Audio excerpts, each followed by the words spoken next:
Hello everyone. तो last episode में हमने देखा था कि फेंग जाओ हू को हरा देता है, तो वो हान्यू का जिक्र करता है, जिससे फेंग को काफ़ी ज़्यादा गुस्सा आता है और वो उसकी कल्टीवेशन को ही डिस्ट्रॉय कर देता है और सेकंड फ्लोर की ओर जाने लगता है। ये देख एक लड़की उसे वहाँ जाने से मना करती है, पर फेंग उसकी बात नहीं मानता और सेकंड फ्लोर की ओर जाने लगता है। अब आगे हम देखते हैं कि सेकंड फ्लोर के अंदर मास्टर शू और एल्डर चैन चेस खेल रहे होते हैं, जहां मास्टर शू एल्डर चैन से पूछते हैं, मैंने जो आपसे कहा था उस पर आपका क्या डिसीजन है।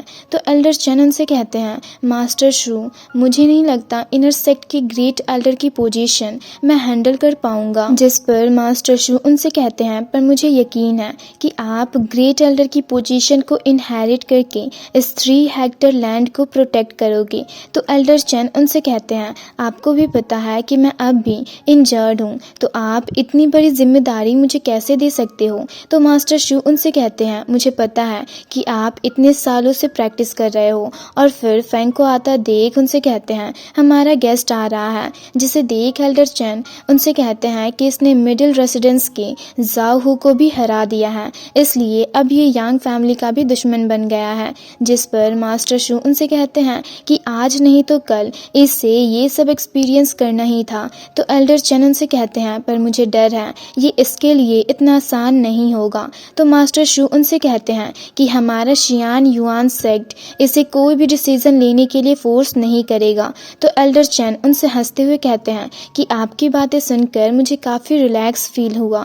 तभी फेंग वहाँ आता है और उन्हें ग्रीट करके उनके दिए हुए टोकन को दिखाते हुए कहता है, मैं यहाँ पर मार्शल आर्ट्स चूज करने आया हूँ। जिसे सुनकर मास्टर शू उसे कहते हैं कि हमारे शियान युआन सेक्ट में तुम जैसा जीनियस है, ये जानकर मुझे बहुत खुशी हुई। तो एल्डर चैन उसे कहते हैं कि कुछ सालों से हमारा आउटर सेक्ट इनर सेक्ट से हारता आ रहा है, इसलिए मैं उम्मीद करता हूँ कि तुम इस बार हमारी उम्मीदों पर खरा उतरोगे। तो फेंग उनसे कहता है कि हाँ, मैं अपनी तरफ से पूरी कोशिश करूँगा। तो मास्टर शू से कहते हैं, आज से तुम बस मुझे एल्डर शू कहना। तो फेंग कहता है, ठीक है। तो मास्टर शू एल्डर चैन से कहते हैं, फेंग के साथ साथ ये आपके लिए भी अप्लाई होता है। तो एल्डर चैन उनसे हंसते हुए कहते हैं, आपने जो कहा मैं उसके बारे में सोचकर आपको बताऊंगा। और ये कहकर वो वहाँ से चले जाते हैं। तो फेंग मास्टर शू से पूछता है, क्या अब मैं मार्शल आर्ट्स चूज करने जाऊं। तो मास्टर शू उससे कहते हैं, नहीं, पहले मेरे साथ कुछ राउंड्स खेलो। तो फेंग उनसे कहता है, पर मुझे ये खेलना नहीं आता। तो मास्टर शू उससे कहते हैं, कोई बात नहीं, ये बहुत आसान है, तुम खेलना सीख जाओगे।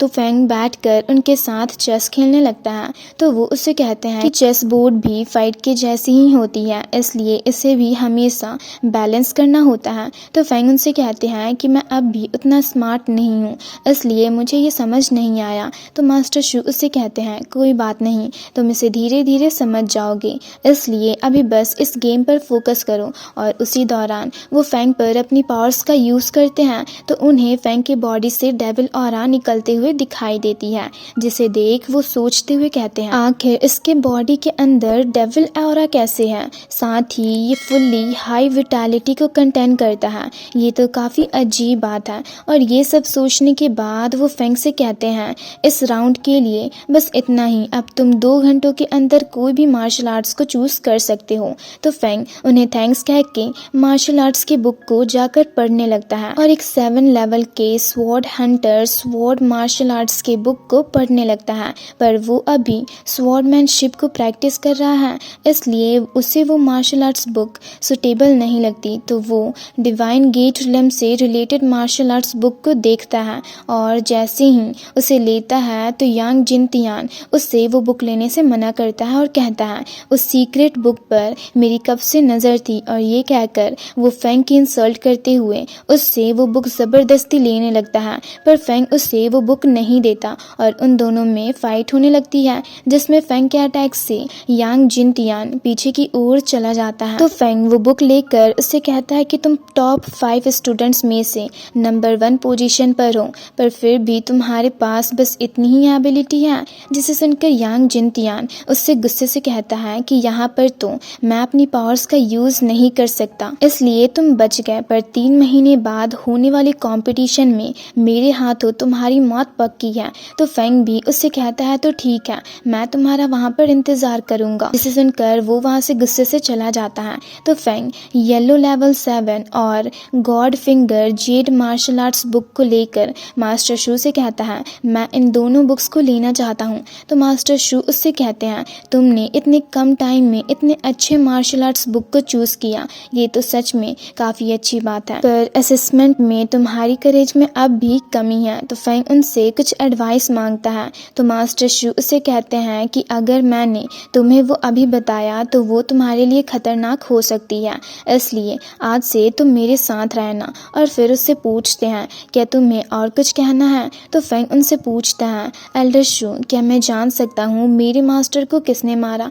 जिसे सुनकर मास्टर शू काफी मायूस होकर उससे कहते हैं, ये तो मुझे भी नहीं पता, बस मुझे इतना पता है कि उस बंदे की स्ट्रेंथ हेवनली रिलम की थी, इसलिए तुम उस रिलम तक पहुंचने का इंतजार करो ताकि तुम उस बंदे से बदला लेने के काबिल बन जाओ। तो फेंग उनसे कहता है ठीक है। और फिर नेक्स्ट सीन में हमें माउंटेन्स एंड वाटरफॉल्स का सीन दिखाया जाता है, जहां हम देखते हैं फेंग एक रेड वुल्फ को काफ़ी आसानी से ख़त्म कर देता है और कहता है, ये 7 टायर की मार्शल आर्ट्स को प्रैक्टिस करना तो सच में काफ़ी डिफ़िकल्ट है। पूरे एक दिन प्रैक्टिस करने के बाद बस ऐसा रिजल्ट।